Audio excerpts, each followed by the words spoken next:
And we are live. Welcome back to Takes by Fans. Today we're going to be breaking down everything from the exciting Week 9 in the NFL yesterday. So that's what's going to be on the show today. Be sure to follow me on Twitter at Takes by Fans. Be a part of the conversation. Come watch live daily, noon Eastern at twitch.tv/Takes by Fans. Or you can go to our official website, takesbyfans.com. Go to the watch tab, and whenever we are live on the website. We are live right now. We are live on the website. It is that easy to watch Takes by Fans on a daily basis, folks. So however you decide to watch, just make sure you're watching daily for all your sports content. Alrighty, so as I just said, we're going to be breaking down all of the matchups, all of the games from yesterday, some exciting finishes, some games that were closer than we thought was going to happen. I mean, what the heck was up with that Steelers game? And some blowouts that we never expected, like the Sunday Night Football Saints and Bucks. And, I mean, if you listen daily here, I mean, we pretty much kind of called it. We'll get into it when we break down the game. But, I mean, that game really shouldn't have surprised us. Tom Brady doesn't like to air out the ball, and Drew Brees does, so we'll get into that when we break down that game.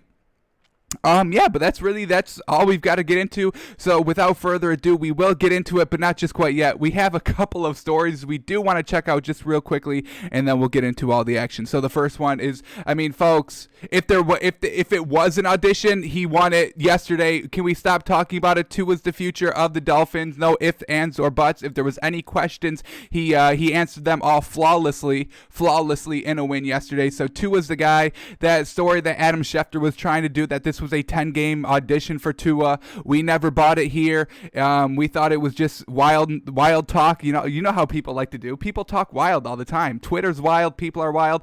And last week, Adam Schefter, verified Twitter account, is wild, folks. So Tua won the starting job. If it was even up for a competition, I don't think it was, but we'll talk about him in depth when we get into the game as well. But audition is finally over. If it was even that, he's won it, folks. All right, and then Michael Thomas says he's grown from practice fight. He's here to win a championship for New Orleans, and that's great to hear. Because for maybe like a week or two, I was thinking this man was going to get traded right at that trade deadline. I thought that practice fight Sean Payton held him back from actually playing probably a week 2 weeks earlier that he probably could have gone because of that fight from practice. So I'm glad he's learned from it. I want him to be a Saint because I want Drew Brees to get another ring so we can officially call this man the greatest of all time, because I do think currently, I mean, you can make the argument I put Drew Brees over Tom Brady for the GOAT status, but one more ring for Drew Brees, and I think it's a better argument for Drew. So I'm glad that Michael Thomas is here. Drew needs him. Drew wants him. Drew loves him, and he's here. He's not going to get traded. Doesn't look like he's going to get cut, and looks like he's learning from it. At least he's saying he's learning from it, so we have to take it that he is actually learning from it. So love it.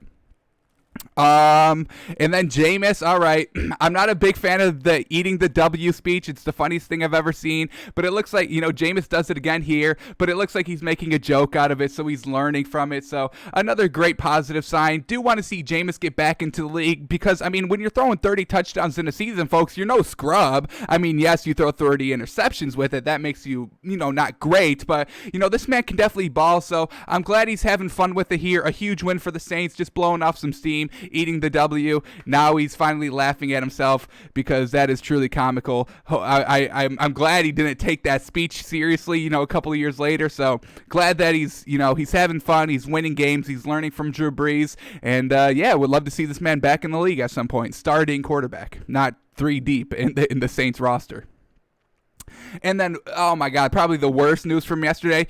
We have no COVID news to talk about today, so this is the worst news to talk about. Christian McCaffrey, first game back with the Panthers, and so efficient, so great. 2 touchdowns, a running, a passing.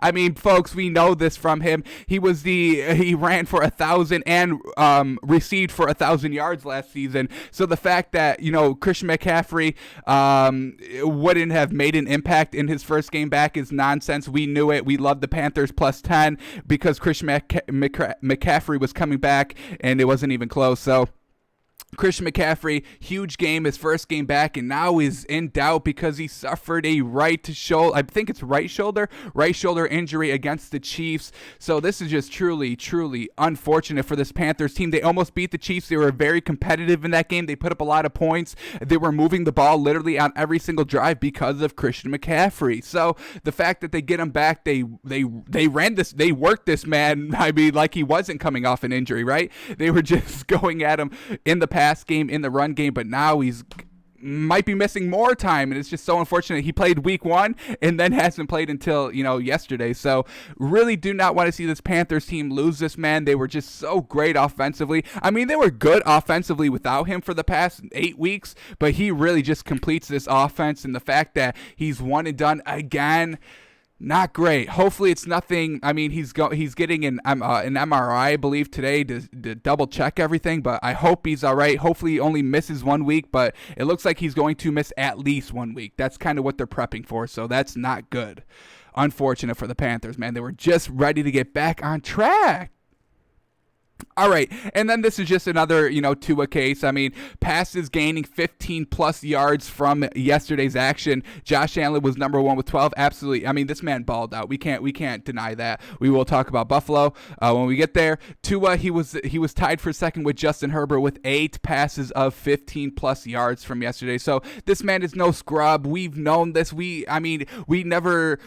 took his first game. The defense, it literally just, from last week with the Dolphins, their defense threw the playbook out the window, causing Tua to kind of be a lot more conservative last week. So, I mean, we never wavered on Tua here, and he's balling out with the best of them. Justin Herbert, everybody loves him. People love Josh Allen. Buffalo fans love Josh Allen. They think he's the next, Drew Brees, Aaron Rodgers, or Tom Brady. So the fact that, Tua's right up here with some of the best of the young quarterbacks, it says a lot in my opinion. So that's all the news I want to talk about. Before we start talking about the NFL action, let me defend the bets from this week and my picks, because we did very, very well this week. We said the best bet of the week was Ravens -1.5. Come game time, it was Ravens +1, and it didn't make a difference. They win outright, so we swallowed the 1.5. Absolutely fantastic right on this pick. Saints +4.5. Once again, bingo, bango. They went outright. They crushed. Didn't even need the 4.5. We could have taken this game Saints -35.5. That would have been crazy, right? The odds would have, you put $100 on that, you would have been on vacation right now for an entire year. That's how great the odds would have been on that. So once again, in our lock section, Saints +4.5, bingo, bango, hit there. All right, I'm going to defend my Bears +6.5 because we kind of called the game exactly how we thought it was going to turn out. Unfortunately, the Bears lose by 7. So, I mean, we get, that 7-point hook, man. It catches, and that's how Vegas makes their money. That 7-point hook, the 3-point hook, the 10-point hook. That's how they all get you. So, Bears +6.5, we were right there. They lose by 7. We expected the Titans not to go and score 40 points. They didn't.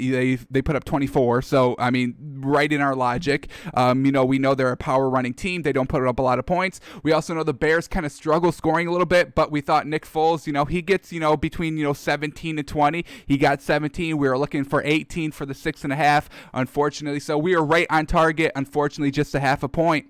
And then in our 99% guarantees, Seahawks -3, definitely off on that. The 1% was Josh Allen goes and balls out, and what does he do? He goes and balls out. Dolphins +4.5, they went outright, don't even need any extra security here. Bingo, bango. Panthers +10, I mean, probably the second best bet of the night. I mean, this Panthers plus team, as I said, Christian McCaffrey, his first game back, he's going to make an impact. He has 2 touchdowns and over 100 yards in total. So the fact that Panthers were +10 it was just a huge kind of what? A huge what? To Vegas. So we took that. Bingo, bango. That hit. So, I mean, we missed one bet by half a point, and then we were just straight up wrong on the Seahawks -3. I will admit that one. But, I mean, realistically, we're looking at 5 of 6 here, folks. So we'll take that. Love it. Great week. And we're back on track, folks. Alrighty, so let's get into it. We've got a ton of games to cover, so let's not waste any more time. We've got to start talking games, folks. We got to start talking action. We got to start talking stats. We got to start talking performers and underperformers, overperformers, who's good, who's not. 9 weeks into the season, who's pretenders, who's contenders. Let's figure it all out. Green Bay, San Francisco, that was Thursday. We've already talked about it, so let's get into Sunday's action. And the first game we'll start with is the Denver Broncos versus the Atlanta Falcons. And man, oh man, this Atlanta team offensively, folks, they're good. They put up 34 points, without their head coach again. So this locker room, this team is just playing free. Matt Ryan's playing pretty good football right now. We'll start with him and his stats. Matt Ryan, 25 of 35, decent, 284 yards, 3 touchdowns, 1 pick. That's fantastic. 2 touchdowns and no picks, that's good. 3 touchdowns, I can allow a pick. 3 touchdowns, 2 picks, we can't allow that. So if you're putting up 3 touchdowns, we can allow a pick. 2 touchdowns, I don't want to see a pick. Obviously, 1 touchdown, I don't want to see a pick. So once you get up to that 3 touchdown, your 3rd touchdown, I can kind of forgive it a little bit. Not in every case scenario. Now, not in close games, not in tight games, but this game wasn't really close. The Broncos did what the Broncos did last week. They just score a lot in the fourth quarter, some garbage points. We see them put up 21 points in the fourth quarter. It's just not right. 21 points. 21 points in the fourth quarter. It's just garbage time. I mean, the Broncos are going into the fourth quarter down 27-6. They scored this touchdown in the fourth quarter. This one is actually counting in the fourth quarter. So, I mean, they're down 27-6 in the fourth quarter. Then they start scoring. But, I mean, once they're down 34-13 at one point in the fourth quarter. So, the game's over at this point. We don't care what Drew Lock is doing from that point on. The Atlanta defense is just all backing off. They're not pressing anymore. You can drive down the field. They're letting you drive down the field. They're just trying not to give up that big play, and they kind of did it a couple times here. I mean, we see a touchdown drive in a minute 45, a touchdown in a minute 30. So they were going and scoring quickly, and they almost blew another lead. I mean, we see they brought it within 7. But, I mean, at this point, if it wasn't the Falcons, you would say, oh, the game's over at that point. But just because it's the Falcons, you're like, oh, they could blow it. But the Broncos did what they did last week. I'm not impressed by Drew Lock. What has he got here? 25 of 48, 313 yards, 2 touchdowns, and 1 pick. You were throwing these touchdowns in the fourth quarter. I really don't care what you were doing. The game was a blowout anyway. So I don't respect the score as close as it is. I just don't. All right, Todd Gurley, not a great game, unfortunate for him. 19 carries for 53 yards. He did have a touchdown, though, so I'll give him that. All right, let's see who Matt Ryan was throwing to here. Julio Jones is the 3rd leading receiver, so, I mean, that's kind of promising, right? No Calvin Ridley. Julio Jones is your 3rd leading receiver, and you still put up 34 points, 3 touchdowns.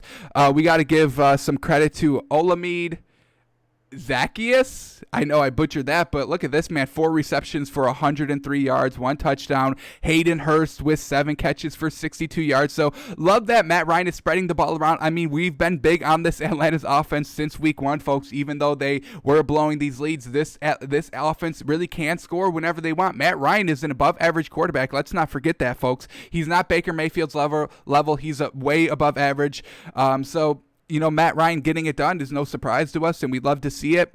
Unfortunately, it may just be a little bit too late for Atlanta to really kind of salvage this kind of season. 3-6 already. The best you can do is 10-6. Even with an extra playoff spot open the season for both conferences, I don't think the Atlanta can squeeze in at 10-6, unfortunately. And it is truly unfortunate because this offense is good. I mean, they've won these their last 2 games and 3 out of their last 4. So, I mean, they've just been, very good. And I'm just still impressed with them. They did have 1 interception as well, so well done defensively. And what did they do with it? They turned it into a touchdown, so well done. Very fantastic. Cashing in on the turnover is always great. Matt Ryan threw an interception, and the Atlanta defense cleans it up. Denver goes 3 and out after their interception, so well done. All right, let's look at Denver's stats now. They got anything good? We already went over Drew Lock. Nothing too impressive. He was also the leading rusher for their squad, too, so that's never good. The running game was really non-existent. Philip Lindsay, 8 carries for 23 yards, not good. Melvin Gordon, this man's fallen off so hard, and it is truly unfortunate. This is what happens when, you kind of hold out as a running back and you're not one of the best running backs in the league. You kind of fall off a little bit. Melvin Gordon, 6 carries for 18 yards, just nothing explosive, nothing great, nothing consistent. Jerry Jeudy's back up in the top receiver for the Broncos, so love to see that. This man is an absolute great receiver, so I love that. Drew Lock is trusting this rookie, right? Jerry Jeudy, rookie from Alabama this year. Not second season, I do not believe. I'm pretty sure he's a rookie. So I love that Drew Lock is going to this man. 14 targets. I mean, that's kind of what Kyler Murray is doing to DeAndre Hopkins on a daily basis. So love that Drew Lock is trusting him. I mean, Drew Lock is young. I mean, he's just got his first experience for a couple of games last season, and he's trusting his wide receivers here, not just, dinking and dunking to your tight ends or running backs. These are wide receivers he's throwing to. So that deserves some praise, because we do see some quarterbacks, not mentioning any names, Thomas Brady, that just love to throw to their tight ends, and we'll look at why the Bucs lost last night, and I'll tell you, because Gronk only had 1 catch. That's why they lost and put up 3 points. It just sucks. So Jerry Jeudy, 7 receptions for 125 yards and a touchdown. Absolutely fantastic. They did fumble twice. They didn't lose it, so well done by getting it back. Got to clean that up a little bit. And then, they did pick off Matt Ryan once, but as I said, they couldn't cash it in for any touchdowns. So this game, this is kind of what you would expect from an Atlanta Broncos game. Kind of close. Denver's defense didn't perform as well as I thought they would. Atlanta put up 34 points. That's not great defense. And Drew Lock is just waiting to the fourth quarter once again. So we can't take this Denver team as contenders at all. I mean, if you're not even playing into the fourth quarter, it's kind of good that you're finally getting things figured out and you're finally able to kind of put drives together. But in the grand scheme of things, the game is over. So unfortunate for the Broncos, but this just kind of vindicates us a little bit more on, believing in Atlanta since the beginning of the season. So we can still continue to ride Atlanta. We were never on the Broncos, but we can't get on the Broncos after this week. Once again, waiting to the fourth quarter to score. All right, let's go to Seattle and Bills now, and I'll be up front. This was the only game this week that I was 100% wrong on. Josh Allen, had a fantastic game, and I will give him credit. We ranked the Seattle team pretty high, number 2 in the league, in my opinion. So this is a very solid win for Buffalo. I will give them this. I'm not going to find something, be like, oh, yeah, the Bills won, but they really shouldn't. I'm not going to say that. The defense stepped up. They picked off Russell Wilson twice. Josh Allen didn't turn the ball over. He threw 3 touchdowns. He threw 400 yards, and he was good from the jump. So let's talk about that. They got a great punt return from the rip, setting up great field position. They're at Seattle's 45 from the kickoff, folks. So that was a great return, and Josh Allen took advantage of the short field. He only had to go 45 yards, and he did it in 3 plays, folks. This is fantastic. Look at this. 6-yard pass, 14-yard pass, Josh Allen deep for 25 yards. We'll look at it right now. Let's see what he's working with here. 3 straight plays, 3 straight passes. Josh Allen taking advantage of the short field, and you love to see it from this kid because he hasn't always been good these last 3 weeks. So he turns it around completely right from the jump, right into that last ending whistle, because the Seahawks started to come back twice in this game a little bit, and Josh Allen in this Buffalo offense shut it down. They keep putting up the points. They keep putting up the pressure, and honestly, this was Josh Allen's best game of his entire career. 31 of 38, 415 yards. As I said, 3 touchdowns, no picks. It was really, really a fantastic performance, and maybe we can start buying Buffalo just a little bit. This was a huge win for them. Yes, they were at home, but Seattle's very good, folks. So The running game was not existent. I mean, look at this. Zach Moss, 9 carries for 18 yards. This was literally just Josh Allen in this Buffalo defense just taking control of this game from start to finish. They didn't need a run because Josh Allen was just so on point, taking advantage of the Seattle's defense that was just kind of running zone. And Josh Allen every single time was throwing it right to the right person in the right zone. Everybody was wide open, and he was kind of playing pitch and catch out there. Just well done by Josh Allen. Let's look at this. Stephon Diggs just absolutely killed it. 9 receptions for 118 yards. John Brown, 8 receptions for 99 yards. So, I mean, he was going to his receivers here, folks. Stephon Diggs and John Brown, those are the Bills' best receivers here. And, they're, the top receivers as well. So, well done. Gabriel Davis as well, 70 yards. Cole Beasley only had 39 yards. I mean, if you would have told me that Josh Allen went and threw 415 yards and 3 touchdowns, I'd probably ask, did Cole Beasley have, 100 yards and 2 touchdowns? And he didn't. He had 39 and 0 touchdowns. So well done to Josh Allen. What else we got? Andy didn't turn the ball over. That's what really, really, really impressed me by Josh Allen. Usually, I mean, even with Jamal Adams back for Seattle, this defense is pretty good with Seattle. Usually they're bend but don't break. They do give up a lot of points, but usually not clutch points. But unfortunately, this defense from Seattle just broke, and Jamal Adams was even back. So the fact that Jamal Adams didn't even pick off or force a fumble by Josh Allen, it's truly spectacular. So well done, Josh Allen. Won my praise. I will start buying into the Bills a little bit. I said after their last loss that it would really have to take a really good win for Buffalo to win me back just a little bit on Buffalo, and they made a huge step in the right direction yesterday by a huge win, 44 points. Absolutely fantastic.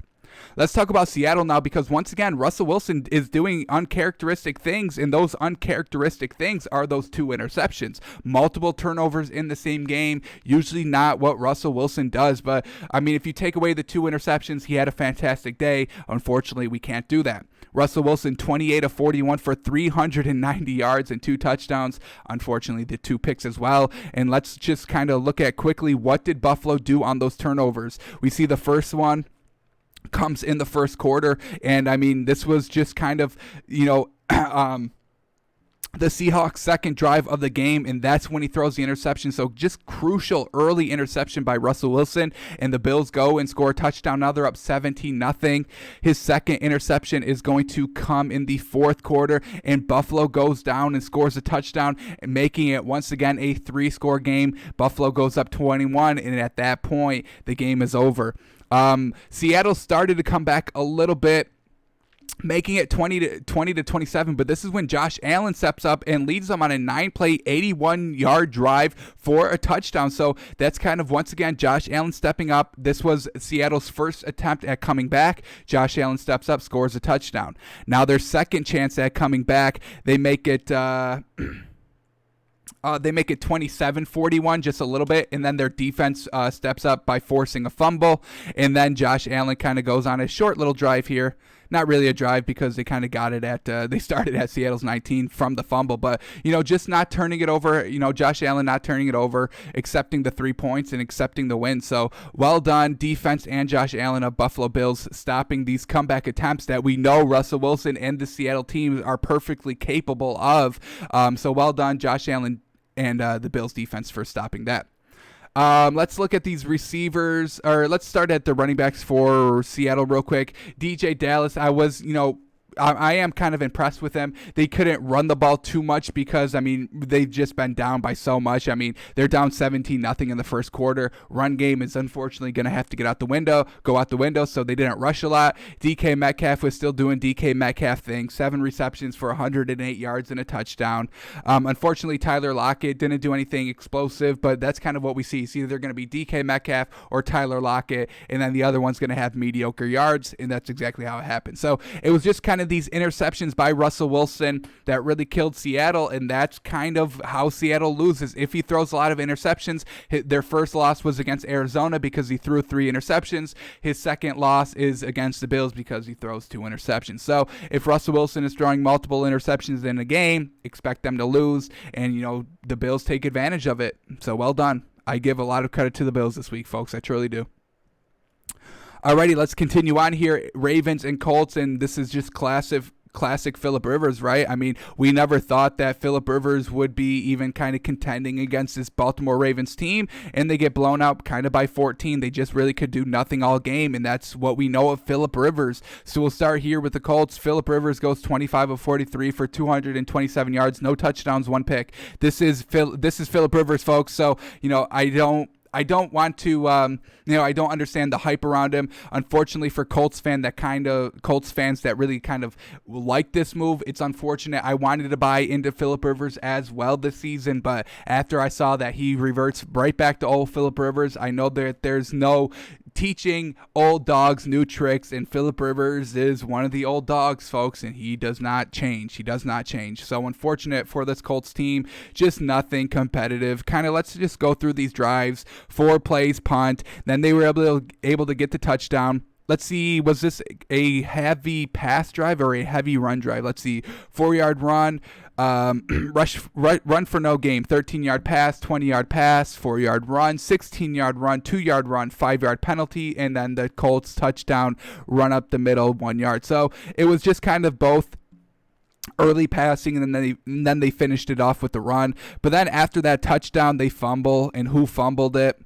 Not good here. What do we got?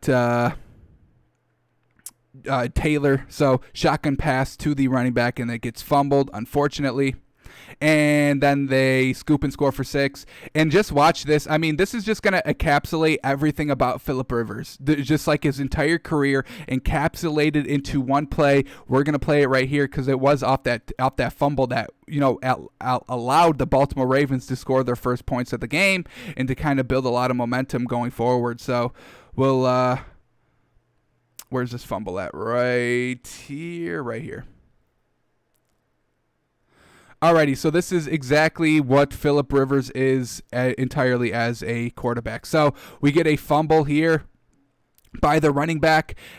They pick it up. The Ravens pick it up. Now Phillip Rivers is the only man to beat, and he just falls down and tries to tackle him by being on the ground. I mean, this is Phillip Rivers' entire career, just not caring about winning, not caring about the game. He's like, all right, I'm just going to go play quarterback. I don't care if we win. I don't care if we lose. I don't care if we perform well. Look at this man. He's trying to tackle him. He's trying to, be the last line of defense, and he just trips over nobody. And then look at him. He's on the ground. He tries to make it the tackle, and this is what he does. Just poor effort.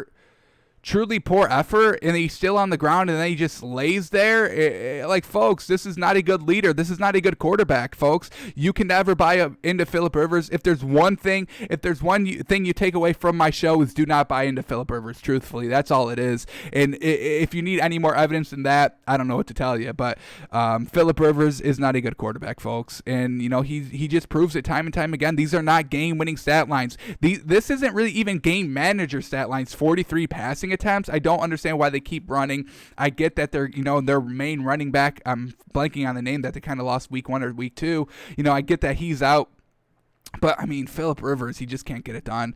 They barely could even move the ball. We get another punt off that fumble, another punt, 3 and out. They have to settle for a field goal, and then they just get nothing in the second half. Phillip Rivers starts throwing interceptions when they're down. We had a close game, actually, so I won't even say that. They were down 10-7. First drive out of halftime, Phillip Rivers' first throw is an interception. Let's watch this real quick, actually. Just kind of pathetic, right? First drive out of halftime for the Colts, still a competitive game, and first play of the game, and you go and throw an interception. It's just like, what are we doing, Phillip Rivers? This team is built for winning right now, and what are they not doing? Winning right now. Here it is, 10-7. They're up, folks. They are up 3. Phillip Rivers, just the defender saw this one all the way. Oh, this is broken up. Oh, this was the controversial play. That's right. They call interception on this. They challenge it, and they win this challenge.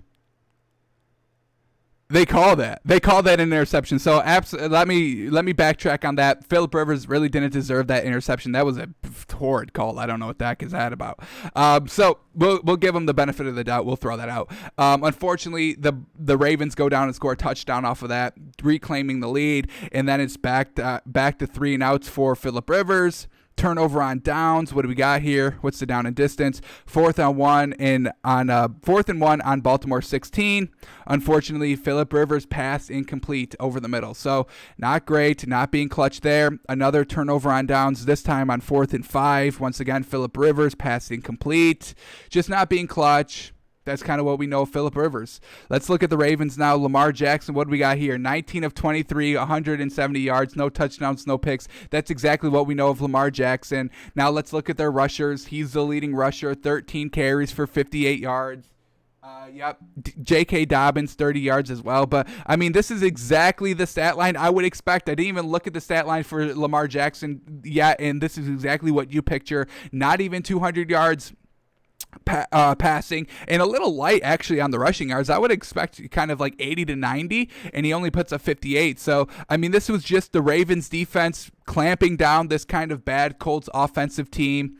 They took advantage of that short field with the interception, scoring a touchdown. But other than that, I mean, Lamar Jackson wasn't going out and slinging the ball around. 170 yards. He wasn't rushing the ball, 58 yards, and he was the leading rusher. So they weren't getting it done offensively. It was just solid defense leading to kind of shorter fields and just kind of good drives as well. I mean, we see these punt drives, 3 and out by the Ravens, 6 plays, only 14 yards. They didn't go anywhere. 5 plays, 18 yards, once again, not going anywhere. 8 plays, 15 yards, once again, not going anywhere. 3 plays, 3 yards, 3 and out to end the half. So they could not do anything offensively in the first half. And then that interception really changed all momentum, folks. That is truly unfortunate. Truly unfortunate. Oh, they get a fumble 6 here. That's where those points were coming from. I was wondering where those points were coming from. So they scored, off a fumble 6. So well done to the defense. And then they picked them off again and went down for the score. So, we can't buy this Ravens team too much because Lamar Jackson is not putting up the passing numbers. If he was putting up the passing numbers, we'd be fine. But to have multiple games where you're not even throwing 200 yards, I mean, folks, this is not that good of an offense, unfortunately. The defense is good. The defense is the best thing about the Ravens. Lamar Jackson is the second best thing.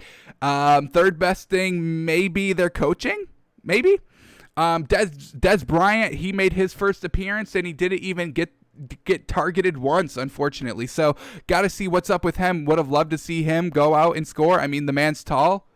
Get him the ball. So, tall receivers. If I was a quarterback, I would be demanding my team getting me a 6'5" wide receiver, and I would just be throwing to him every single time. Every single play, I don't care what the play is. I'm throwing to my 6'5" wide receiver. I don't care.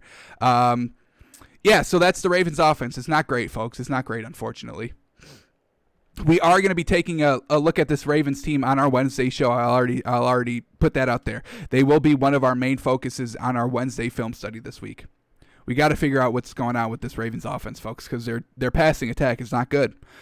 All right, let's move on to Texans and Jags. And the Jags were a lot more competitive than I would have thought. So I will give this man, Jake Luton, this man's first start, a ton of credit here. We'll start with the Jags, 26 of 38 for 304 yards and 1 touchdown. So well done. And who was he going to? He was going to his main receiver, his number 1 threat. So once again, more kind of respect for Jake Luton, not just dinking and dunking, to the tight ends and to the running backs. DJ Chark, that's their main guy. That's their number 1 receiver there in Jacksonville, and he went to him 12 times. So DJ Chark, 7 receptions for 146 yards, 1 touchdown. Love to see it. Their rushing attack was absolutely fantastic as well, and that's kind of what you want with it, kind of your first time quarterback in. I believe he's a rookie this year. I think it was drafted because he played in 2019 in college. So I believe he's a rookie. So, having this great rushing attack, James Robinson goes 25 carries for 99 yards and a touchdown. So absolutely fantastic. The rushing game was there, helping out the passing game. And, they all took advantage and had the chance to win it. Fortunately or unfortunately for the Jags, they were facing kind of a high-powered, quick-scoring offense with the Texans. We see them kind of score right before halftime with this field goal. Or no. They score right before halftime with this touchdown really quickly. They went a ton of yards with a minute 40 left on the clock, so they score quickly. That's because that's kind of what they do. They're just high-scoring offense. Let's go to the Texans now. Deshaun Watson, 19 of 32, not great. 281 yards, 2 touchdowns, no picks. That's fantastic. He was also the leading rusher with 50 yards, and that's kind of what we know of Deshaun Watson, dual threat quarterback. I mean, we see him doing it with the pass and the run, but when we look at Lamar Jackson, another dual threat quarterback, I mean, why can't Lamar Jackson put up 281 yards passing? I don't think he's put up 281 passing yards all season, folks. I don't think he has. So Deshaun Watson has no trouble. He does have the wide receivers to back it up. Look at this. Will Fuller, 100 yards. Brandon Cooks, 83 yards. And then Darren Fells, 26. And then Randall Cobb, 21. So they're just so deep. That's the best thing about this Texans team, folks, is their depth at receiver. They use them all, and they get big results out of them, especially with a great quarterback like Deshaun Watson who can deliver them the ball. So they just score more points than the Jags. Tough in the fourth quarter. Nobody was scoring. Jacksonville tries to come up close here. They get the 2 point, or they don't get the 2 point conversion to tie it up. So unfortunate. That's where the 2 point win, the 2 point loss comes from the Jags. So well done to the Texans defense just stepping up. Jake Luton unfortunately couldn't convert the 2 point conversion pass. Couldn't be, clutch to send it into overtime. So that's kind of what we're seeing from kind of these young Buck quarterbacks, Justin Herbert, Joe Burrow. I'm not going to put Tua in the mix because that man is 2-0, so that man is clutch. So Jake Luton, Joe Burrow, Justin Herbert, they have great stats every week. It's just they're not putting up the wins, so we have to say they're just not being clutch. And that's fine. I mean, young quarterbacks, are not going to be clutch in the, coming out of college, their rookie years. We understand it. Usually rookie quarterbacks are on kind of not good performing teams, so they don't have, a good offense installed already, and they usually don't have a good defense either. So, we're not calling these quarterbacks trash. We're just calling them not clutch. Daniel Jones, you can put him in the category as well, and he's 2 seasons in, so no knocks there. Yeah, is that everything? That's everything. A lot of punting in this game. All right, let's continue on. Let's go to Panthers and Chiefs now, and we've been big on this Panthers team, folks. They just keep themselves in these games, maybe not making the right play in the fourth quarter, but they're always right there. So, I mean, folks, I'll say it again. When I saw Panthers plus 10.5, folks, man, they only lost by 2. I mean, honestly, realistically, I probably would have put this game at Panthers plus 6, but to give me plus 10, that was absolutely wild. So we got great value there. And, this game, it went exactly how I thought. This Panthers offense was already good without Christian McCaffrey. Now you bring probably one of the most dynamic running backs in the league, maybe second behind Alvin Kamara, and Christian McCaffrey. You bring him on, this offense is still going to roll even better. They were getting it done without him, so they're going to be getting it done with him as well. So, we loved this game. We loved it, and it did not disappoint. So we'll start here with the Panthers because Teddy Bridgewater was doing what Teddy Bridgewater does. This is what he does every game. He's throwing it a lot. His completion percentage is one of the best in the NFL. If I'm remembering correctly, it's truly good. So he's got 30. He went 36 of 49, 310 yards, 2 touchdowns, no picks. You may say it's a little dink and dunk, just because of 36 completions for 310 yards is kind of under that 10 yards kind of average we expect. Usually we call anything less than 10 yards a throw dink and dunk. Anything over or anything at 10 or over is good. But, I mean, once you're over kind of that 300-yard marks, it dink and dunk and kind of, airing out the ball do kind of blur a little bit. So, and plus you have Christian McCaffrey, so you're going to dink and dunk just a little bit more.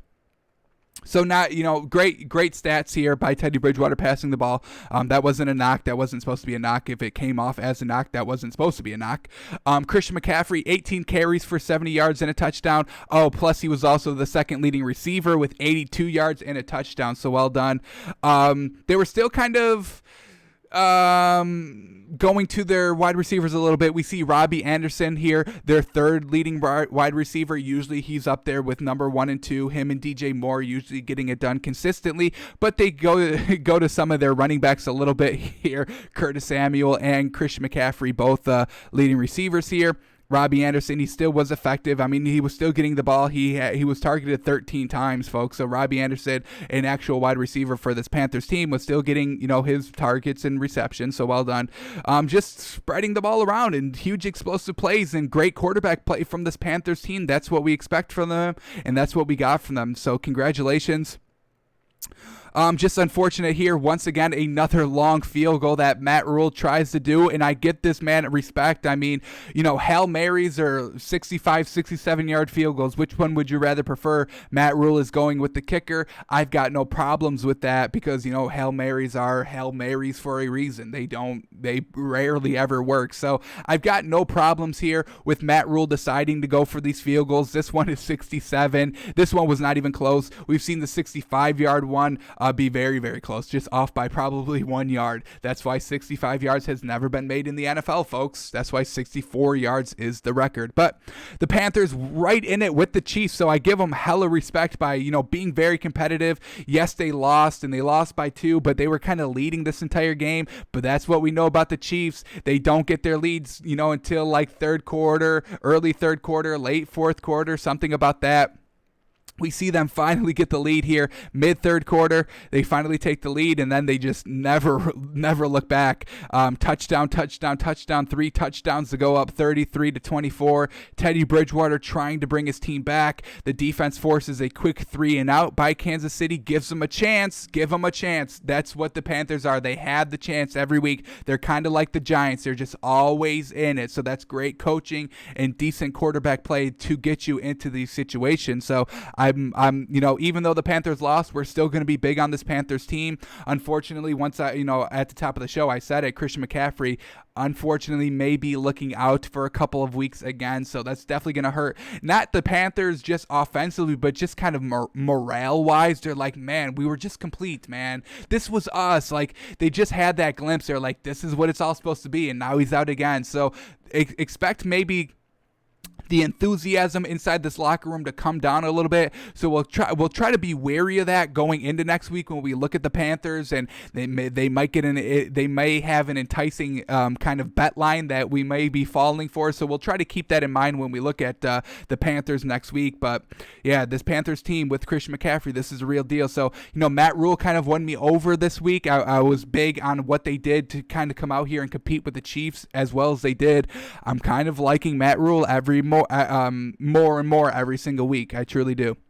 All right, let's look at the Chiefs now. Patrick Mahomes, 30 of 45, 372 yards, 4 touchdowns, no picks. I mean, probably going into this week, I probably would have had Russell Wilson as my MVP quarterback, but another multiple interception game, and now Patrick Mahomes, another 4 touchdown, no interception performance. He threw 5 touchdowns and no interceptions last week. I think Patrick Mahomes is rising very quickly here in the MVP category.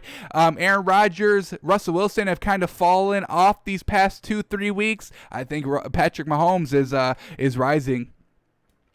All right, we see the rushing attack was non-existent by the Chiefs. I mean, look at this. Clyde Edwards-Helaire, leading rusher with 14 yards. Le'Veon Bell, second with 8 yards. Tyreek Hill, third with 8 yards. So they got nothing from the rushing attack, was just throwing the ball 45 times, airing it out. We see Travis Kelce with 159 yards receiving. Tyreek Hill, who in my opinion is the second best wide receiver in the league, 9 catches for 113 yards, 2 touchdowns. So the fact that once again the Chiefs are having multiple 100-yard receivers. Patrick Mahomes, 4 touchdowns, no interceptions. This offense from the Chiefs, folks, is one of the best. It's so explosive. It's so dangerous. And I don't want to say it's overtaken Seattle as best offense in the league, but it's been rolling. I get Jets, Panthers, not cream of the crop teams, but doing your part against kind of the subpar teams shouldn't be a knock against you for doing what you're supposed to be doing. So the Chiefs here just absolutely fantastic offensively. They didn't even need the running game. Look at these rushing numbers. These are truly comical. 14 yards, 8 yards, 8 yards, 16 plus 14. That gives you 30 yards total rushing. Patrick Mahomes had no rushes. No yards rushing. He had two attempts, but they went nowhere. So, I mean, Patrick Mahomes, this was just all him passing. We see Lamar Jackson have to kind of use his legs as a crutch sometimes. Patrick Mahomes, 370 yards, 4 touchdowns, no picks. Lamar Jackson can't do that, folks. It's unfortunate. It's unfortunate because I love the guy. I think he's a great dynamic quarterback. He is what he is, unfortunately. He's not a pure passer like Patrick Mahomes, like Russell Wilson, unfortunately. So that's what we got from the Chiefs-Panthers this week. Close game. Panthers, it was all Panthers first half, and then we know what we know from the Kansas City Chiefs. They kind of, snooze a little bit. They hit the snooze button. 1 o'clock kickoff time. Wake us up, at 2:45 once we've had our rest, maybe right before halftime or maybe after halftime to give us another 15 more minutes of rest. But they'll finally turn it on. The spark will ignite, whether it be the first, second, third, or fourth quarter. We saw that fourth quarter come back against the Chargers a couple weeks ago with the Chiefs. I mean, folks, it just takes a little bit, but once it's on, there's no turning it off, and you better hope you have probably about a 35-point lead when that kind of switch hits for Patrick Mahomes and the offense of the Chiefs. Alrighty, continuing on, Lions and Vikings, and the Vikings went right back to their strategy of what worked last week, not letting Kirk Cousins air out the ball and just ground and pound Dalvin Cook up the middle, and it worked again, and it scored 34 points. So just absolutely fantastic. Mike Zimmer, just an absolute great job coaching from the bye, 2-0, and they kind of switched up their strategy because Kirk Cousins throwing the ball 35 plus times is resulting in kind of multiple interception games. So they cut down the attempts. He's absolutely killing it. Love Kirk Cousins this year after the bye. 13 of 20, 220 yards, 3 touchdowns, no picks. The completion percentage is not great, but the yards are there with not a lot of completions because the run game is opening up the pass game. That's truly what this is. So well done, Dalvin Cook. Another 200-yard rushing game for the man. 2 touchdowns again. So 22 carries, 206 yards. He averaged 9 yards a carry, folks. That's disgusting. 9 yards a carry, folks. That's a first down every rush, basically, folks. Oh, we need a first down, run the ball. Oh, my God, it's 2nd and 7. What do we do? Run the ball. Oh, my God, it's 3rd and 13. Run the ball. Oh, my God, it's 1st and 10. What do we do? Oh, we run the ball. Oh, my God, it's 1st and 10 again. What do we do? Run the ball. Oh, my God, it's 1st and 10 again. Run the ball. Oh, my God, it's 1st and 10 again. We're on the goal line. Oh, run the ball. Oh, touchdown. Oh, that's simple. So they're just breaking it down. It's so simple what they're doing in Minnesota, but it's so effective. Well done.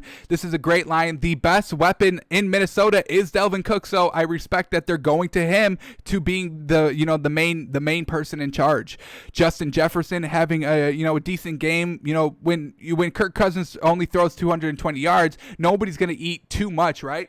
So the fact that Justin Jefferson here, just solid 64 yards. Dalvin Cook, second leading receiver as well. So, I mean, this man put up 250 yards combined on the ground and through the air. So just great. I mean, look at this. Adam Thielen, 4th leading receiver. That's huge. So they're just finding other players to get the ball to, just different ways to win, and it's working for Minnesota. I'm very impressed.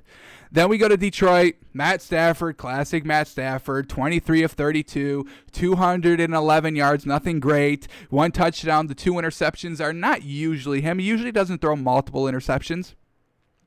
Let's look if Minnesota capitalized on these interceptions. The first one, they couldn't get the punt off. Oh, my God. So these are just 2 straight up mistake or kind of consequence-free turnovers by Matt Stafford here. We get the interception, leads to a block punt. The second interception, back-to-back interceptions by Matt Stafford, leads to a punt as well. So they gave up no yards still in the game.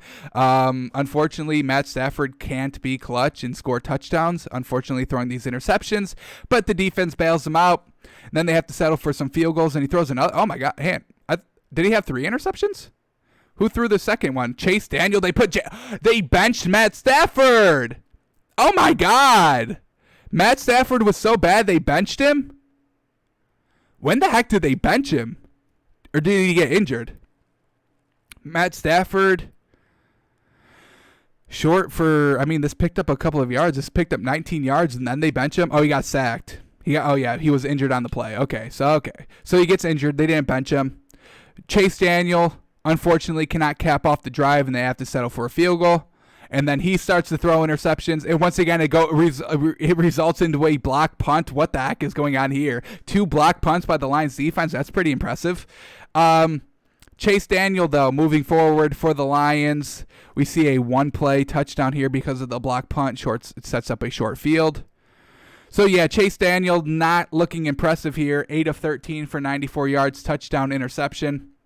So we'll see what's going on with Matt Stafford. Hopefully he can play. Either way, Matt Stafford, Chase Daniel, doesn't matter. This Lions team is not good. DeAndre Swift here, 64 yards rushing. I can get behind that. Well done. We see him overtake Adrian Peterson as leading carry. So, Adrian Peterson, he was kind of starting the season being the premier back. It looks like they're kind of just making the official transition to rookie DeAndre Swift here as being the feature back. So that's good to know. Good to keep an eye on. Danny Amendola, leading receiver at 77 yards. All right. Yeah, just nothing great by the Lions. And they didn't score early. Ooh, that's interesting. Usually Lions are scoring touchdowns on either the first or second drive. It took their third drive to score, and it took their fourth drive to get a touchdown. So that is interesting as well. But yeah, just kind of a simple game. Lions, they're not good, and the Vikings are kind of emerging, trying to find solid footing here. These last 2 weeks, they've been looking good. All right, let's move on to Chicago and Tennessee, and this is the Tennessee game. This is the Tennessee kind of score. This is the Tennessee team that is the true Tennessee Titans. 24 points. Now, let's look at these stats because these stats line up exactly, or these stats don't even line up with 24 points, to be honest, but this is kind of how the Titans get their 24 points. Good defense leading to short fields for Ryan Tannehill and Derrick Henry to work. Not these 42-point performances where Ryan Tannehill is throwing for like 350 yards. That's not the Titans, folks. This is the Titans. Subpar quarterback play. 10 of 20. Ryan Tannehill, 10 completions, 21 attempts. That's horrid. Under 50% completion percentage. And they won the game. This is the Titans team. This is the real Titans. This is the game. If you ever want to figure out who the real Titans are, always go back to week 9. If they ever have a 50-point game or another Ryan Tannehill 400-yard performance, try to get back down to earth and go to week 9 matchup against the Bears. This is the true Titans team. I'm telling y'all.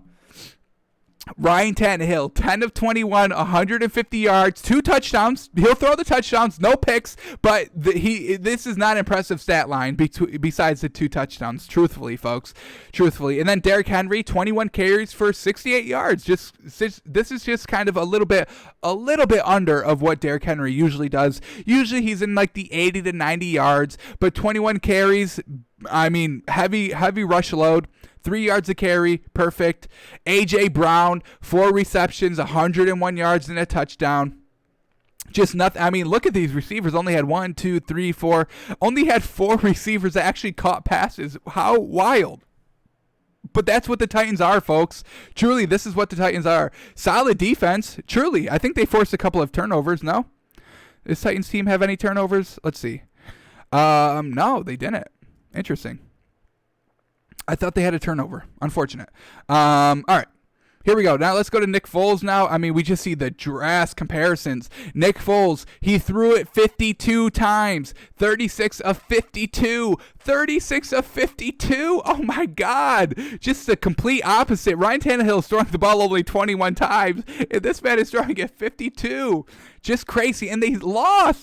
So it's not all about passing, folks. It's not. Nick Foles goes 36 of 52 for 335 yards, 2 touchdowns, no picks. The rushing game got 30 yards from David Montgomery, Cordell Patterson. They kind of run the rush around, the end around with him. They ran it a couple of times, 13 yards with him. All right, let's go to the receivers now. Allen Robinson, good that he's their number 1 wide receiver. Love to see that. 7 receptions for 81 yards. Anthony Miller, 59 yards. Jimmy Graham, 55 yards, 6 receptions for a touchdown. I mean, he's Nick Foles' favorite weapon. Tight end, check down, safety blanket, absolutely. That's why he has the 1 touchdown. He was thrown to 6 times. He caught them all 6. He caught all 6. Love it, love it, love it. Yeah, but just kind of like look at these drives by the Bears and the Titans just taking forever to finally do something. 3 and out from the Titans. Turnover on downs by the Bears on their first possession. They got to Tennessee's 34, 4th and 1, kind of between that field goal or touchdown. They tried to run up the middle and it just got nowhere. So huge defense by the Titans to kind of stop that 4th and 1. But then they're back to punts and the Bears are punting. Now the Titans are settling for field goals and then we're back to 3 and out. 3 and out Bears, 3 and out Titans. 3 and out Bears, 3 and out Titans. I mean, folks, look at all these possessions in the first quarter alone. 1, 2, 3, 4, 5, 6, 7, 8, 9. 9 possessions. 9 possessions in 1 quarter. That's not great offense. Just two good defenses going at it, not allowing anything. And then we get another punt. Titans start opening up the scoring a little bit. They get a touchdown, but then we're back to punt, end of half. Coming out of halftime, punt, fumble, field goal, settling for field goal, a fumble, a scoop and score by the Titans. So once again, another great defensive play. So they did fumble. I was right. There was a turnover by the Titans. So well done by the Titans defense stepping up. They're up 17-0. We know this Bears offense is not good, and Nick Foles just cannot do anything this game until late, and by then it's already too late. I don't care. Kind of like Drew Lock these last 2 weeks. I don't care. So the Bears finally start to score, but they have to settle for a field goal. Titans get another touchdown. It's 24-3 at this point. The game is over. Bears score a touchdown. They're back to fumbling. They score another one in garbage time. I mean, folks, leaving a minute left. The game is over. Can't get the onside kick. Unfortunate. And the Titans win 24-17. So just even with Nick Foles at the helm, he just can't get it done. Throwing it 52 times, it doesn't matter. Just not there. The defense from the Titans getting it done, securing the win. Now, just folks, the main takeaway from this game is this is the Titans. Ryan Tannehill he's going to have kind of Lamar Jackson numbers, but better, just a little bit better. He scores points. Lamar Jackson doesn't always put up the points, unfortunately. So Ryan Tannehill, man, 158 yards passing. Derrick Henry, 70 yards rushing, and they still win the game. So well done. Well done, Tennessee. Their defense, something special there. Alrighty, here we go. Giants in Washington, and kind of a tough game for Washington as we see that Kyle Allen goes down, kind of obliterates his ankle a little bit in Washington.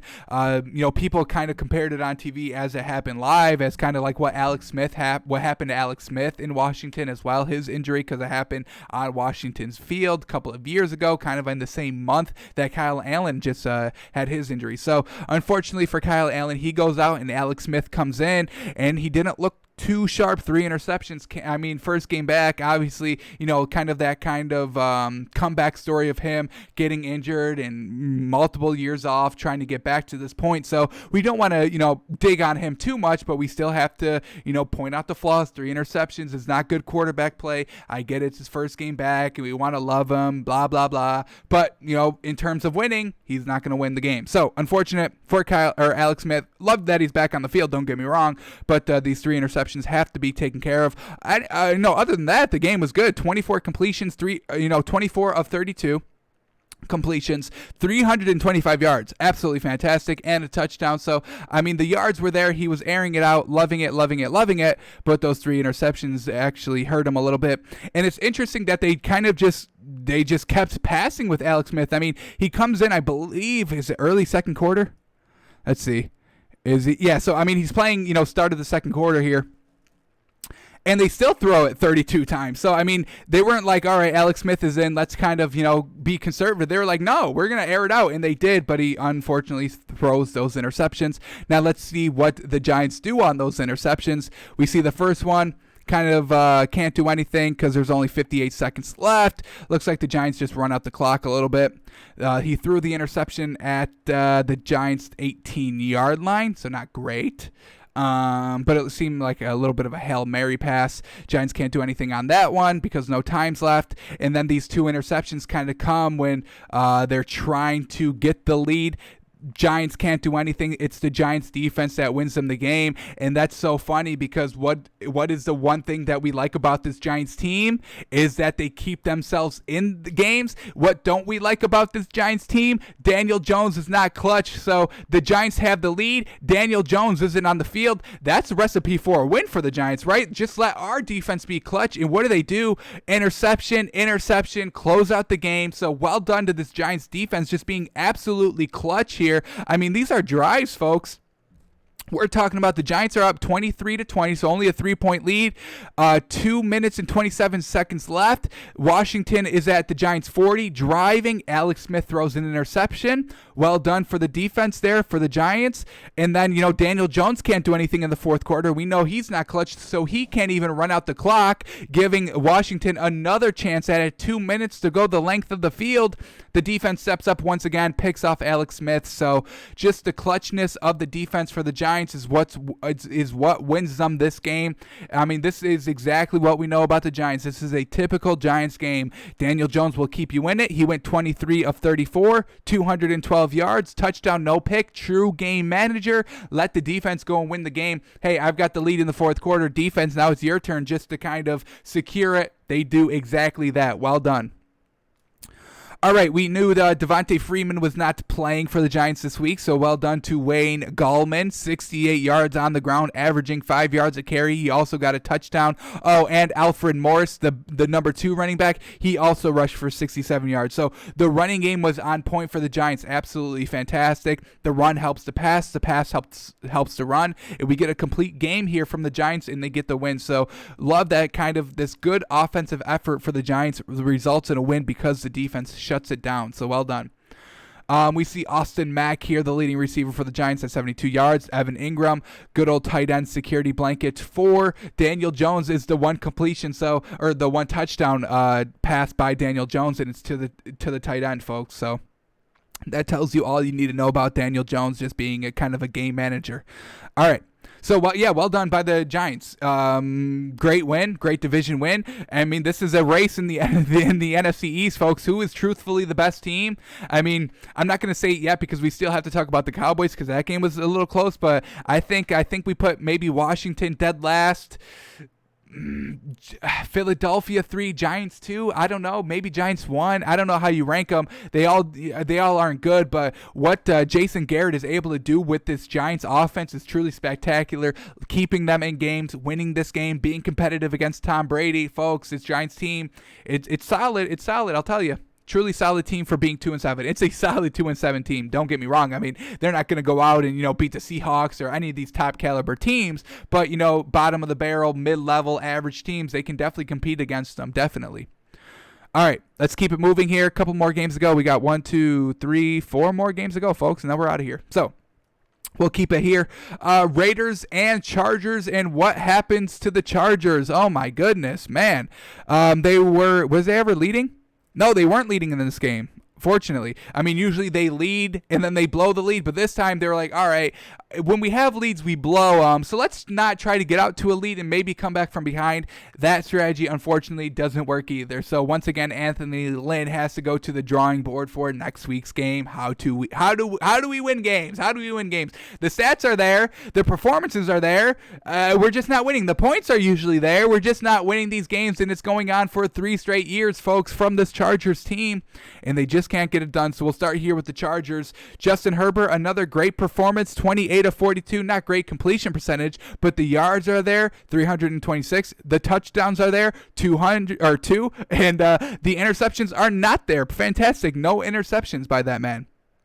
Now, did he fumble? He also didn't fumble, so well done, not turning the ball over. I can get behind it. The running back, Kalen Ballage, great running back in my opinion, solid running back. 15 carries for 70 yards and a touchdown. Absolutely fantastic. Their leading receiver was Kyle Allen. You love to see Justin Herbert going to his good weapons. I mean, Keenan Allen, he wants to get fed. He's the number 1 wide receiver on the squad, so Justin Herbert's taking care of him.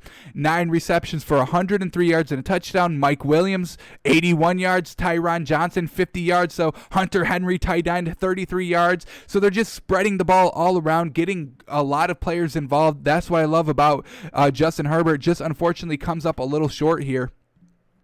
Let's take a look at their kind of drive summary. Kind of struggled the first 2 drives, 5 plays, and then they have to punt.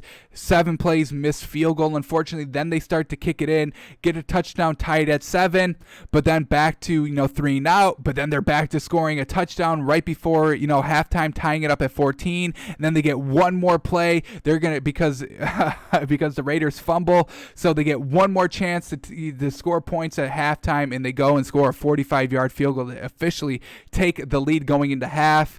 Coming out of half, the Raiders score. Chargers can't answer, going 3 and out. Once again, just kind of conservative on offense. We get a 4-yard run, pass incomplete, short to the left, 5-yard pass, and then they get a penalty backing them up, so they can't even convert on 3rd and 6, and it's just unfortunate. But then they go and score a field goal, make it a 1-score game. Then they go and have the chance to tie it up. Unfortunately, they can't get the 2-point conversion here. What do we got here? Tyrod Taylor. They bring in Tyrod Taylor. They don't even trust Justin Herbert here. Tyrod Taylor rushed to the left. Unfortunately, does not go for the Chargers, so he can't convert the 2 points. So it stays 28-26, and then they just can't do anything. What happens here? They muff the punt. They muff their kind of last opportunity here. Can't get it. Raiders go down and score another field goal, extending the lead. So now on the Chargers' last drive, they need a touchdown. They need Justin Herbert to be absolutely clutch, and we get a nice long drive here, but it's stalling, and now there's only 1 second left, and they're on Vegas' 4. Justin Herbert pass short. It's complete for the touchdown, but then it goes into replay, and it's overturned. It's unfortunate. They say the pass is incomplete, so you hate to see that. Justin Herbert on the verge of clutchness, unfortunately isn't. Let's take a look at this play. How close was this? I'm not just going to save one play for Wednesday's film study, I'll tell you that. So we'll look at this intercept, or this last second chance to win it by Justin Herbert. How good was it? How close was it? Would we have called touchdown on real-time play? So let's go to this one. Game-winning play, last second left. Justin Herbert, one-on-one. Oh man, I saw it hit the ground there. But this is a great throw. I trust my quarterback. I have a one-on-one matchup. I'm just going to sling it. One step, quick fade to the back of the end zone. Beautifully thrown ball, truthfully. This is an excellently thrown ball to the sideline, over the defender, high up in the air for your receiver to go up and get it. Unfortunately, he couldn't control it, and it looked like, let's see if we can get another replay on this one, because it looked like the receiver had both hands on it, got 2 feet down, but just unfortunately couldn't bring it into his body. So, I mean, perfect placement. Great defensive effort. That last claw at the ball, we just saw it right there. Great play. This is great offense and great defense. Great offense for the placement of the ball and the catch, and then great defense as it's coming down. He got the first initial slap here with his left hand, and then the right hand. That this left hand here is going to come and scrape at the ball right there. That's going to do just enough to dislodge it and have it come free as he hits the ground. Fantastic offense, fantastic defense. Unfortunately, the winning team is the defense here for the Chargers. Wow, what a great play. Absolutely, what a great play. Well done. Wow. What a game. What a game here. What a game. All right, let's look at the Raiders stats and then move on. Derek Carr didn't do anything great. 13 of 23 for only 165 yards, 2 touchdowns, no picks. Kind of like what the Titans did this week. The Raiders kind of steal their game plan as well. Not a lot of receiving or passing yards here. The rushing wasn't anything, rushing was pretty good actually. Devontae Booker here with 68 yards, and then Josh Jacobs added another 65 yards. Both rushing attacks had a touchdown, so well done to the Raiders. Just kind of all around there. Alrighty, 3 games left. Here we go. Dolphins and Cardinals. And folks, if it was an audition for Tua, he's won it. Let's start here with the Dolphins. I mean, absolutely fantastic by Tua. 20 of 28, 248 yards, 2 touchdowns, no picks. No dink and dunk here by Tua. 20 completions for 248 yards. Absolutely fantastic. He only ran for 35 yards as well. When we look at Kyler Murray, comparing these two quarterbacks, Kyler Murray went 21 of 26, 283 yards, 3 touchdowns, no interceptions. So, I mean, both these quarterbacks had great completion percentage, great touchdown to interception ratios, and pretty good yardage here. 248 for Tua and 283 for Kyler Murray. Then we see what Kyler Murray did on the ground, 106 yards and a touchdown, but Tua did not need to do that. He only rushed for 35 and still got the win. So Kyler Murray scores 2 more touchdowns than Tua, but it doesn't matter because the Dolphins still win by 3. I don't think either of these quarterbacks turned the ball over. Oh, Kyler Murray did. He fumbled and he lost it. Tua did not fumble. I'll tell you that. So let's look at kind of that fumble first. When did this fumble come? Came early. Oh, and it came as a fumble score. Look at that. The Dolphins defense once again being absolutely fantastic. They're bend but not breaking. We'll get into it in the fourth quarter, but they're bend but not breaking. They're causing turnovers, scoring as well. So just a complete team effort here by the Dolphins, and you love to see it. Let's continue on this Tua talk. Going to is absolutely, going to an actual wide receiver here. Devontae Parker, leading receiver for 64 yards for the Dolphins. Preston Williams, once again, another receiver for the Dolphins, is the second leading receiver with 60 yards and a touchdown. Then we get Mike Gesicki. He is a tight end, but he had 42 yards. Jakeem Grant, great explosive wide receiver, fourth leading receiver, and he's actual wide receiver for 35 yards. So Tua is just going to his playmakers, his actual wide receivers. You love to see it. Now let's go to the Cardinals. Is Kyler Murray still going to DeAndre Hopkins? No, look at that. Wow. Christian Kirk, he gets the majority of the targets here. Leading receiver for the Cardinals here. 5 receptions for 123 yards and a touchdown. Absolutely fantastic. Larry Fitzgerald had more yards than DeAndre Hopkins. I loved seeing that. Absolutely.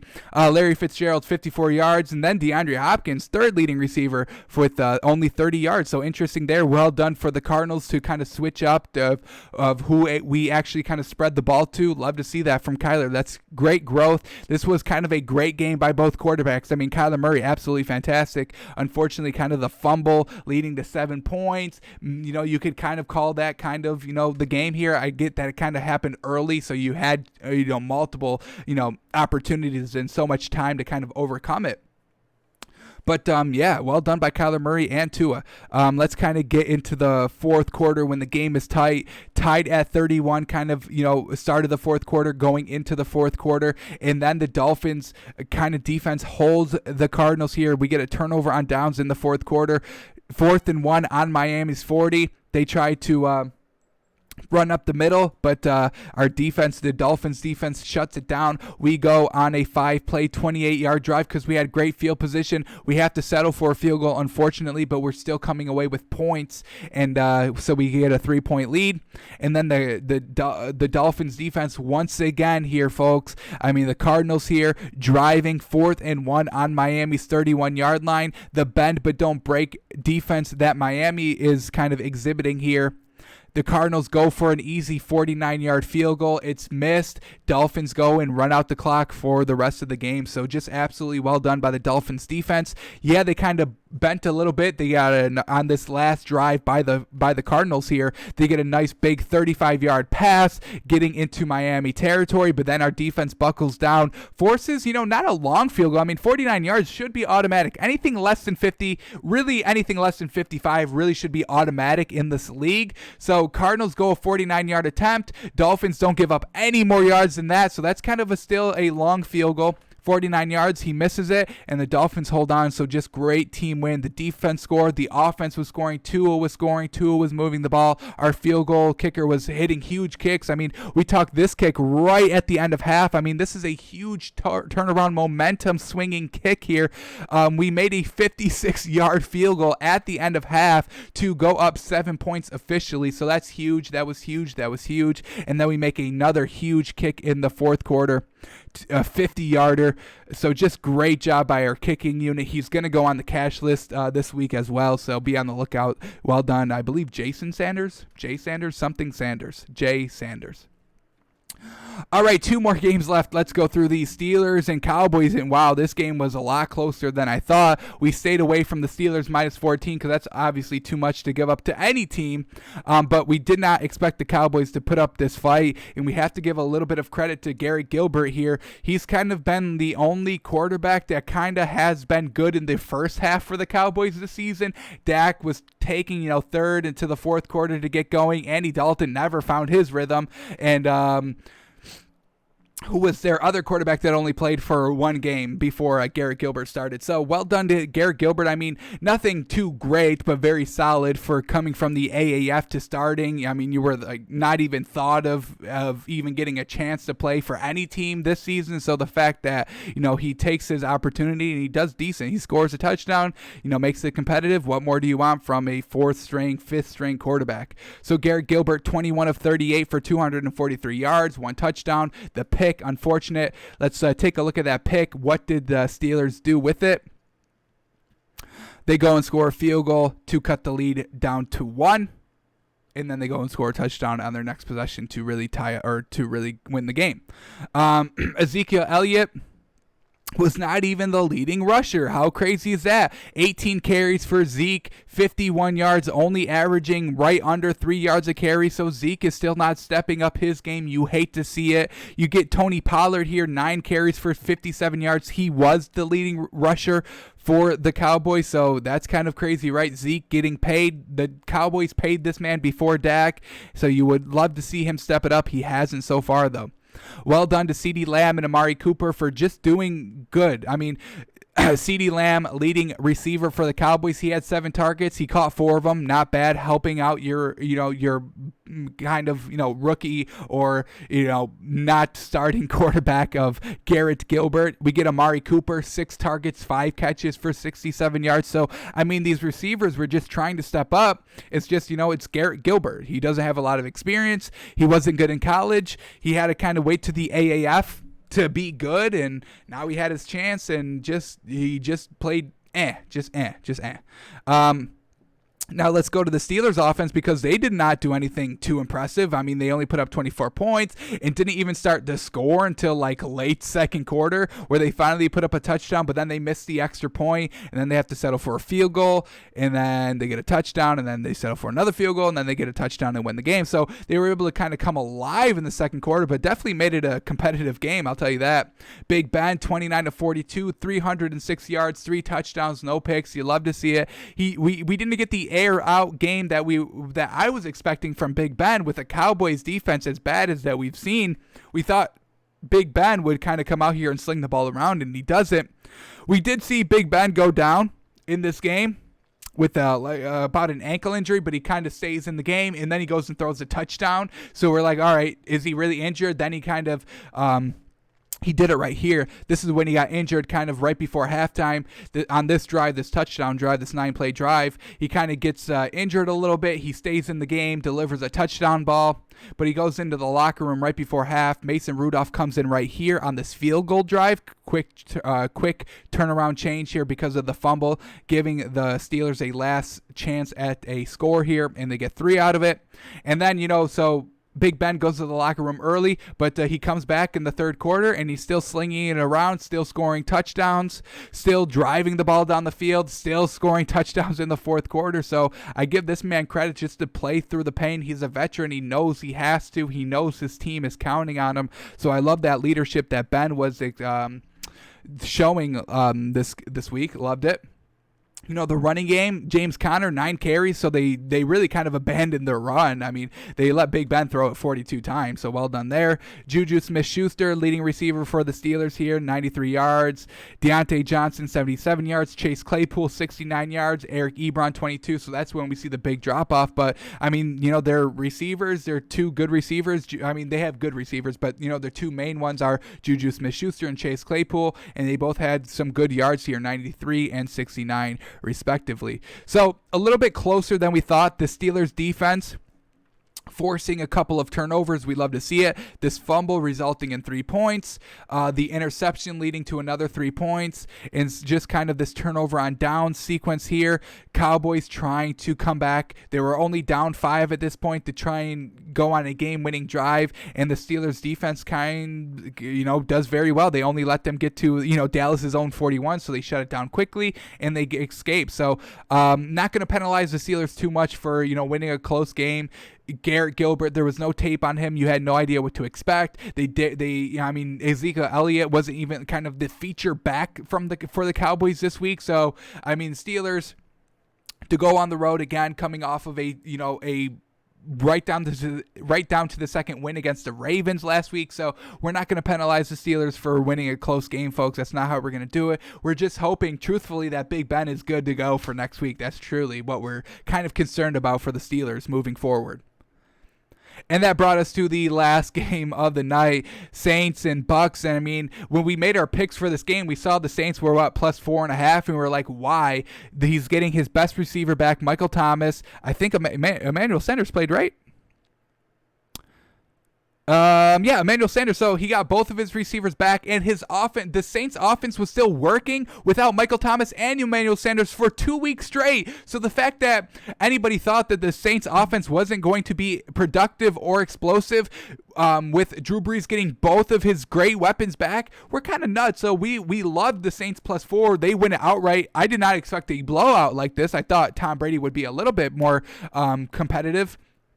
But really, truthfully, the main takeaway of this game is that Tom Brady he's just not comfortable with going to his wide receivers on a week-to-week basis. Yeah, he may be good 1 week with Mike Evans, but I mean, he doesn't throw to Mike Evans a lot every game to kind of get that rhythm of that kind of real game time situation rhythm. Yeah, you can have practice rhythm, but this is only 1 year. It's practice rhythm. The speed of a game is way more than it is in practice. So Tom Brady struggling here with some receivers should not be shocking to us. It truly should not be. With Drew Brees, he wants to go to his receivers. He likes going to Michael Thomas, and we see Michael Thomas being the leading receiver here, 51 yards. I mean, it wasn't a huge shootout game, but they were just able to do just enough, the Saints were, to win the game. I mean, 26 of 32 for Drew Brees, 222 yards, 4 touchdowns, no picks. I mean, just setting up great fields. We see, I mean, all right, I'm talking all over the place here. Let me try to center my focus a little bit, just a little bit here. So we see Michael Thomas being the leading wide receiver for the Saints. That's absolutely fantastic, right? He gets them back. He uses his weapons. Now, when we look at the Buccaneers, Mike Evans was also the leading receiver for the Bucs, but I mean, we see the point differential, only 3 points for the Bucs, and Mike Evans had 64 yards, and then Leonard Fournette had 41 yards. Chris Godwin had 41 yards. Antonio Brown had 31 yards. So all that is good and well, but they're not scoring. And then we see Gronkowski, who Tom Brady likes to throw to, didn't throw to him a lot. So maybe that's why. Scott Miller, who another wide receiver that Tom Brady likes to throw to, not a lot of completions, and they couldn't score because of that. So that's something that we have to watch for. And also, what we're seeing here in these drive charts, 3 and out by Tom Brady to start the game. Another 3 and out. Another 3 and out. I mean, 3 and outs to start the game. 4 3 and outs to start the game. 2, and then, so 4 straight 3 and outs to start the game. Tom Brady can't get a rhythm. The Saints are scoring points. They're up 21-0 at this point. And then Tom Brady starts to get eager and starts to throw these interceptions. The Saints continue to score 28-0, 31-0. Interception again by Tom Brady at the end of the first half. And then they go into halftime 31-0. The game is truthfully over at that point. Then we go in the third quarter, turnover on downs, interception. What is this turnover on downs in the second half? 4th and goal on New Orleans 1. I mean, a field goal in this situation is not doing anything. They try to go for it. And what happens here? Tom Brady pass incomplete, short left to Mike Evans. We know he likes to go to Mike Evans only in the red zone for some reason, and he just couldn't do it here. Let's try to go to this play really quickly, see if it's a good ball, see if it's a good throw. Not this drive. Is it this one? 4th and 1. Yep, here it is. All right, Tom Brady going to Mike Evans. He's got the 1-on-1 ball. And that's still a pretty good pass. I mean, that's kind of similar to that Justin Herbert pass that we've already looked at today. This isn't a bad ball. I see it again. It was just, the defender got his hands up. I mean, the ball was right on target for Mike Evans, but the hand of the defender kind of blocked Mike Evans' view of the ball. So, I mean, you take your eyes off the ball for a second in any football game, you're not going to catch the ball. You had to actually look at it all the way in. So, Mike Evans, unfortunate here. Just could not see this ball for a brief second. When this hand gets up, clouds his vision, can't come down with the ball. Just great defense. Well done. But, yeah, Tom Brady, just could not do anything in that kind of first quarter to kind of establish a rhythm. I mean, folks, quarterbacks will tell you all the time, if we're not, moving the ball on our first or second drive, our offense and our kind of chemistry is going to be out of whack for the entire game, because we need those kind of momentum and chemistry building passes in game time situations in the actual game, not just in practice. We need it in the game as well to kind of, establish driving. All right, what's working against this team? Let's keep doing that. Let's, just get momentum. We see the Saints, 9 plays, touchdown, 5-play touchdown. I'm not going to count that one. 5-play touchdown again, so they're scoring quickly. Another 5-play touchdown, 5-play touchdown, so they're scoring very quickly, the Saints team. But they were kind of able to get that 9-play drive early touchdown to establish their own rhythm, and they were still driving on this drive. They were driving on this drive. Unfortunately, they fumbled, but 7 plays, they were still driving, picking up some first downs, so that really helped them out for the rest of the game. And then in the second half, not a lot of scoring because there didn't need to be a lot of scoring. I mean, the Saints come out in the third quarter, they're still driving 6 plays, but they fumble. 7 plays, they punt, and then on this 10-play touchdown drive, they eat up 7 minutes of the game. And then even on this turnover on downs, 10 plays, 5 minutes. So they were eating up the clock in the second half because they already scored 30-something points. They didn't need to go and score anymore. So that's what we get. Tom Brady versus Drew Brees, and Drew Brees gets the better of Tom Brady once again. And, Tom Brady, man, has to get just more consistent with these receivers. Can't just be, trying receivers in the end zone for their first attempt in the game. Have to get them acclimated early. And, you got a lot of mouths to feed. You try to feed them. Antonio Brown, he got some good action. Loved seeing him get 31 yards. Love to see it. But Tom Brady's got to clean it up. I mean, those 3 interceptions, I get they didn't kind of come until the game was starting to get out of reach, but you got to kind of engineer yourself to get your team back on track. Alrighty, that was it from Sunday. Huge games, good games. Called everyone. The only one that we were really wrong on this week was Seattle. We were 100% on Seattle, and they end up losing. But yeah, we kind of called all these games kind of perfectly throughout the week. Exactly how we thought games were going to go, they kind of went. So well done to us. Hopefully you were able to make some money this week. We had some good picks here. Officially 4 out of 6, but if you take this, extra half, really 5 out of 6. So, we'll be back tomorrow. We'll do our power rankings, updating power rankings. I mean, we're going to have a new number 2 team, folks. Seattle lost, so we got to move them down. Tampa Bay lost, we got to move them down. Arizona lost, we got to move them down. So we're going to have a lot of movement in the top 10. Can the Bills crack the top 10? Am I going to put the Bills in the top 10 this week? We got to see what who exits our power rankings, and we'll go from there. But yeah, we'll have our cash and trash list.